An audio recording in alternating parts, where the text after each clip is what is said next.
vous jure, c'est au lieu d'acheter des Alpines, achetez ça. Encore une fois, c'est mon avis, parce que je ne juge personne qui roule en Lamborghini Aventador ou autre caisse, mais parce que je veux le délire Mégane 3 RS Trophy-R, l'Alpine et la Mégane 4 RS Trophy-R. Limite populaire, t'es dans une Mégane, t'es dans la voiture du peuple. BMW, ça reste pareil, c'est du premium, c'est pas des caisses. Moi je trouve qu'on prend beaucoup de plaisir et pour moi ça c'est l'automobile. Je suis pas dans le show-off. Vous allez vous dire le mec il s'en remet pas, mais je vous jure, la 1M, arrête de nous faire chier avec cette caisse. J'ai une Alpine R qui vaut 3 fois plus cher que cette caisse et je vous jure la bagnole, je la trouve magnifique, hein, l'Alpine n'est pas le sujet, mais c'est déjà une AM, je trouve ça trop beau, c'est trapu, c'est incroyable. Mais en termes de plaisir de conduite, d'émotion, je vous jure, c'est au lieu d'acheter des Alpines, achetez ça. Je vous le dis, je vais aller loin dans mon propos. J'adore l'Alpine parce que c'est français, parce qu'effectivement c'est léger, il y a quand même un délire, faut se dire c'est français. On se plaint toujours que les voitures françaises c'est de la merde. Alpine, c'est quand même un, voilà, c'est quand même, il y a quand même un truc qui est intéressant là-dedans. Mais franchement, quand tu prends une 1M, ça vaut 50 000 balles, il n'y a pas photo. Il n'y a pas photo et je vous le dis, je sais pas encore si je vais la vendre mon Alpine. Là, là j'ai commandé 4 jantes Turini là, parce que vous savez, j'ai les jantes carbone, j'ai commandé 4 jantes Turini pour faire un peu de circuit avec. Je suis pas encore décidé à la vendre cette caisse parce que je veux le délire Mégane 3 RS Trophy-R, l'Alpine et la Mégane 4 RS Trophy-R que je vais récupérer je pense d'ici 1 ou 2 mois. Quand on aime un peu le délire Renault Sport, moi j'adore parce que c'est quand même des voitures accessibles. Bon, même si j'ai le top de la gamme, mais ça reste quand même des caisses accessibles. Et c'est quand même la GT3 RS de la Mégane RS. Moi les Mégane RS j'en ai eu plein, vous le savez, je me suis même fait connaître un peu par la Mégane RS. Moi je suis pas du tout dans le show-off, tu vois ce que je veux dire, je suis pas du tout dans la frime. Et on est tous un peu frimeurs, mais tu me verras jamais rouler, bien que ça soit des voitures incroyables, mais dans une Lamborghini, je trouve que il y a un côté un peu ridicule là-dedans. Encore une fois, c'est mon avis, parce que je ne juge personne qui roule en Lamborghini Aventador ou autre, mais il y a un côté un peu branleur, l'image que ça renvoie, et pourtant je m'en fous de l'image, vous le savez, je me filme en face cam toute la journée à raconter des conneries. On peut pas dire que je sois très consciencieux de l'image que je rejette, parce que je pense que l'image que je rejette, elle est épouvantable. Elle peut être bonne, mais épouvantable pour certains, donc voilà. Mais la Lamborghini, c'est un truc que je pourrais difficilement assumer.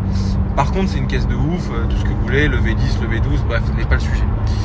Mais j'ai toujours aimé ce truc de se dire qu'une voiture, ça restait un objet utilitaire, d'aller d'un point A à un point B, et avec lequel tu pouvais à peu près tout faire.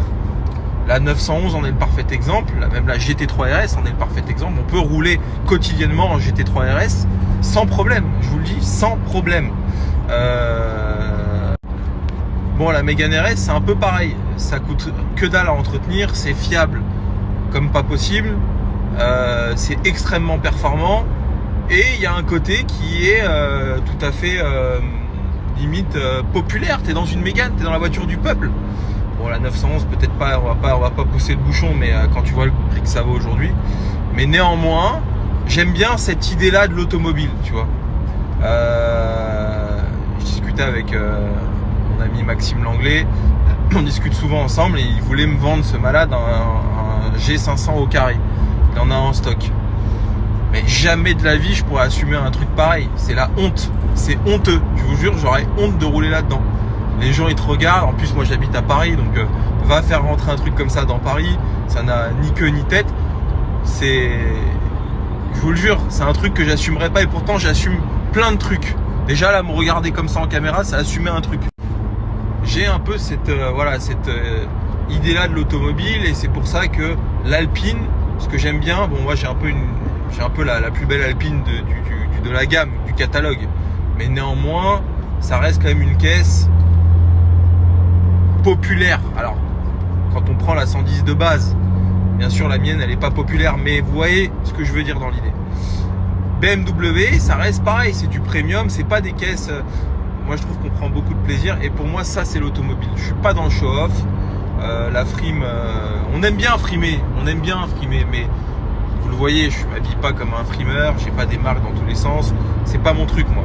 Moi ce que j'aime c'est le côté utilitaire. Pour moi une GT3 RS c'est autant utilitaire qu'un Renault Kangoo, c'est vrai hein. Et je dis pas ça en rigolant hein. La GT3 RS est au circuit ce que le Renault Kangoo est aux artisans, tu vois ce que je veux dire. Donc ouais, moi je pense que bon, plus ça va, plus j'ai envie d'une Ferrari, mais ça c'est plus pour le côté parce que quand on aime l'automobile, la Ferrari c'est un peu comme avoir un trimaran ou un catamaran de course, tu vois.